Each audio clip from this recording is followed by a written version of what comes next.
The Bengals have a decision to make when it comes to running back Joe Mixon. Thoughts on Mixon's future, thoughts on this running back class, both in free agency and the draft, and what the Bengals should do with the former Pro Bowler.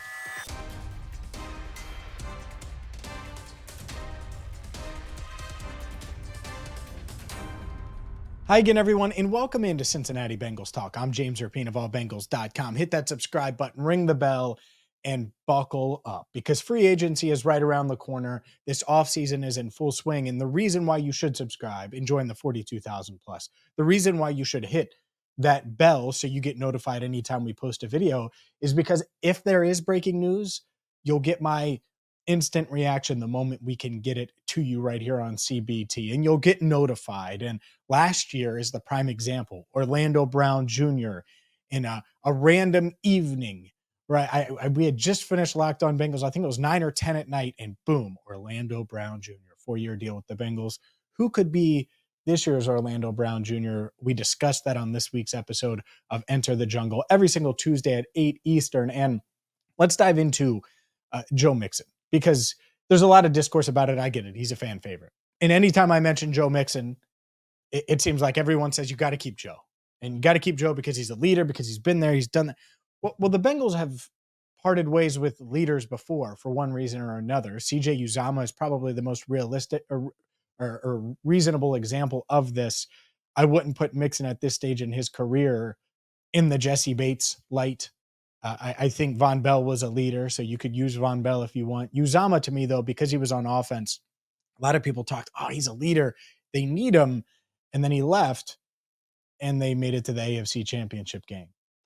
And so I look at Joe Mixon, and I'm not really worried about the leader. I'm not worried about the intangible part of it, even though a lot of people are. I do think it matters. I think other guys emerge in that role. When one guy leaves, other guys emerge. And the Bengals, well, they have to pay Joe Mixon a $3 million roster bonus on the fourth day of the new league year. So March 17th, the new league year begins March 13th. And that means free agency is officially open then. The legal tampering period does begin on March 11th, which is this coming Monday at noon Eastern. So what I think is going to happen with Joe Mixon is the Bengals are going to see if they can secure a veteran that they like at a reasonable number. And the moment they do that in free agency, whether it's during the legal tampering period, whether it's after free agency officially begins, they have until that Sunday, St. Patrick's Day, that's the fourth day of the new league year, to make a decision on Mixon and potentially part ways with Mixon. And there's differing numbers depending on where you look, but the Bengals can save anywhere from $5.8 to $6.1 million in cap space doing this. He has an $8.85 million cap hit if he is on the roster. And so we're going to get a decision really soon. But when I look at this free agent crop of running backs, when I looked at the combine this past weekend, at all of these draft picks that the Bengals could target in the running back room, I think it's a deep running back class. I think there will be guys there on day 3 that can help the Bengals. And it's really at every level of the draft. If the Bengals want a second round running back, a bell cow guy, let's say they don't feel confident in Chase Brown and they want to go after the big name guy that has big game. Well, Trey Benson from Florida State ran a 4.39. He was flying. And so to me, if you wanted him in the second round, you could do that. Brooks out of Texas, you could do that. If you wanted to go third round, maybe it's Marshawn Lloyd. Maybe it's Audric Estime from Notre Dame, who ran a little slower, might be there in the fourth round. I think guys like Bucky Irving from Oregon tested poorly enough, even though I think he fits the offense, but it's not like he blew away the combine from a testing standpoint. I think he could be there on day 3. There are a lot of guys. Isaac Garendo, maybe you want someone who tested really well and tested like an elite athlete. Well, he did that.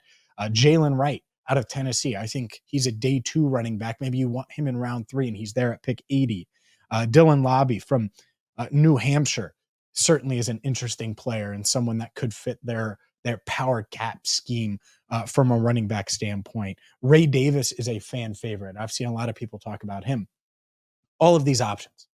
And so let's just pretend that the Bengals couldn't find a veteran running back in free agency and they just had Chase Brown.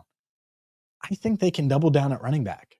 And when I look at that, And then I also look at this free agent running back class where it's Derrick Henry, it's Saquon Barkley, it's big name guys, Josh Jacobs. And then you have a Joe Mixon dilemma when you can save around $6 million in cap space. You could use that at defensive tackle. You could use that at right tackle. That could be the difference between getting whatever right tackle you're thinking of and dropping down a tier, because we know how the Bengals operate cap wise. They're going to leave some in the reserve for the Jamar Chase extensions and things like that. So even though you look at how much cap they could have and do have, they're going to want some security there. And to me, getting cheaper at running back makes a ton of sense. Are they going to get better?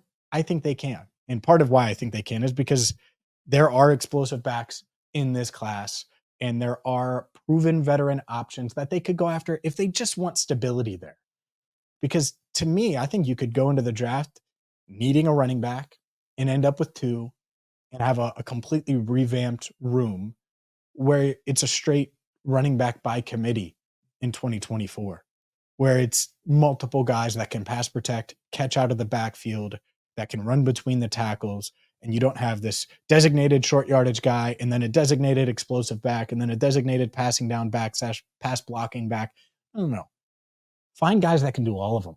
And I think there are options in the draft. I think there are veteran options if they want to be more comfortable from that respect. And let's just say it out loud here. $6 million per, that won't happen. And I know his salary is higher, but I mean, from a cap standpoint, that will go pretty far, I think, in free agency. Let's just say you wanted to use it on a running back. They shouldn't. I think they should get cheaper at running back. To be very, very clear, I would not be in on Saquon Barkley. I'm not saying move on from Mixon and go after Derrick Henry. Not saying that at all. I'm saying take this money and apply it to other positions, other weaknesses that they could address. And if you use $1 million of it on Clyde Edwards-Helaire, or you use $1.5 million of it on insert whatever veteran running back you want them to target, okay. If not, I think they'll be just fine going into this draft. Needing a running back, in the market for a running back, I think they will be able to land a capable running back.